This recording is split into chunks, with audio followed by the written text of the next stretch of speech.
Let's talk about important part of rhetoric, trio of rhetorical appeals. Let's delve to core aspects of effective communication. Credibility, which is ethos, emotion, pathos, and logic, and the logos. We will examine each concept, provide clear examples, and show how they can be seamlessly integrated into your communication to make it more compelling and persuasive. Let's start with ethos. Picture a seasoned storyteller, someone whose mere presence commands attention.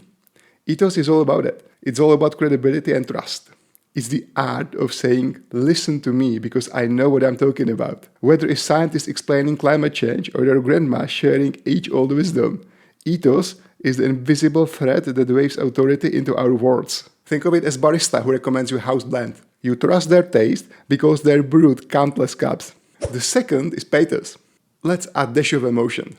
Pathos is the heartstring tugger, the reason you tear up during a heartfelt movie scene or already behind a curse.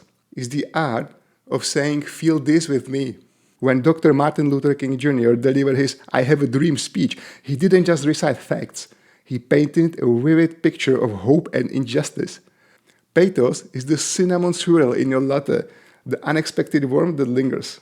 Third one is logos. That's probably not something you will meet a lot in real life, but it's good to know it. Logos is the brainiac at the table, armed with data, statistics, and rational arguments. It's the art of saying, let's reason this out.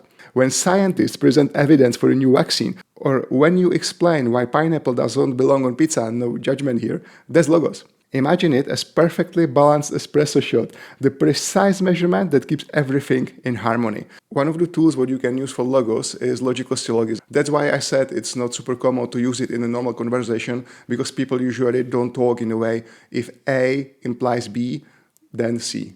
However, if it's a written conversation, if very educated people, and you need to sound compelling, that is the great way of persuading. Let's talk some examples where the first one, ethos, can be taken as appeal to credibility. Ethos originates from the Greek word meaning habit, custom, or character. It revolves around the credibility and authority of the speaker. When using ethos, a speaker relies on their own character, expertise, or reputation to persuade the audience. It's like saying, trust me, because I know what I'm talking about. Some examples could be a doctor discussing a medical treatment based on their professional experience, a celebrity endorsing a product due to their fame and influence, a scientist presenting research findings backed by their credentials.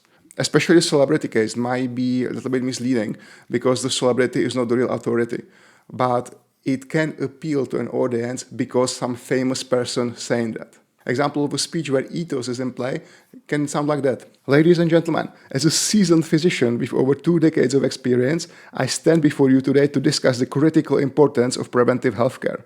My extensive background in medicine allows me to share insights that can transform lives. Trust me when I say that adopting healthier habits now will lead to brighter, disease-free future for all. Pathos, and that's very common, is appeal to emotion. Pathos tugs the heartstrings, aiming to evoke emotional responses from the audience. It's about connecting on a deeper level, stirring feelings such as empathy, compassion, fear or joy. Example of pathos, a charity advertisement showing starving children to elicit sympathy and encourage donations. A political speech invoking patriotism or fear to rally support. A heartfelt personal story which resonates with listeners. Typical pathos speech can sound like this. Dear friends, imagine a child's terror-streaked face, hunger gnawing at their tiny belly. Their eyes, wide with vulnerability, beseech us for help.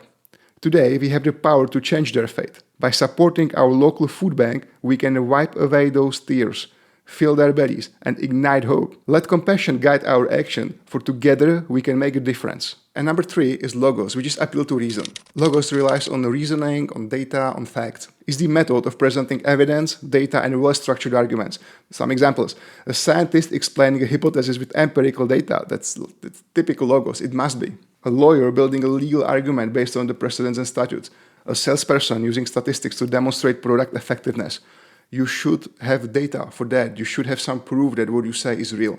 Speech where logic plays a role could sound like that. Dear colleagues, let's dissect the data. Our quarterly sales figures reveal a consistent trend, declining revenue in Q3. But fear not, I propose a strategic shift. By leveraging targeted marketing campaigns, optimizing supply chains, and diversifying product offerings, we can reverse this trajectory. Logic dictates that these calculated steps will yield positive results. Let's embark on this journey toward profitability. You have a plan and you are supporting your plans with data, with computations, with the future prospects, based on real basis. According to some sources, that can be also fourth one, but we are not going to talk about that now.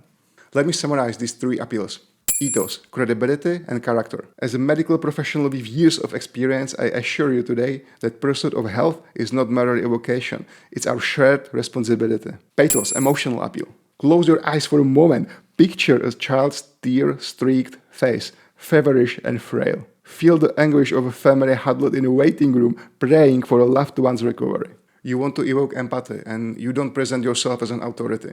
And the last one is logos, the appeal to logic. Let us dissect health through the lens of reason. Statistics reveals that preventable diseases burden our societies, financially, emotionally, and physically. What you are saying can be supported by data, by statistics. You should show these numbers when you say them aloud. That would be all for today. Thanks you for watching and see you next time.